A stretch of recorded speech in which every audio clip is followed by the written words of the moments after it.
জয় মাতারা, জয় গুরু বামদেব। লগ্ন থেকে দ্বাদশ স্থানে অর্থাৎ ব্যয় স্থানে বৃহস্পতি থাকলে কি হয়?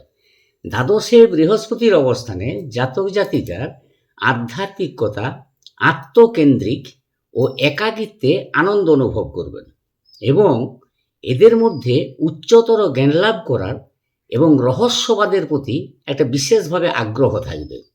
বৃহস্পতি শুভভাবে অবস্থান করলে আধ্যাত্মিক উন্নতি ও শেষ জীবনে সন্ন্যাস ভাব।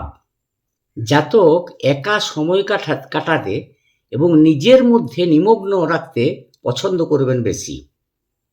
যদি বৃষ রাশিতে, তুলা রাশিতে অথবা মীন রাশিতে অবস্থান করে, তাহলে জাতকের বিদেশ ভ্রমণের যোগাযোগ সুযোগ আসবে এবং ধনী এবং সুখী হবে।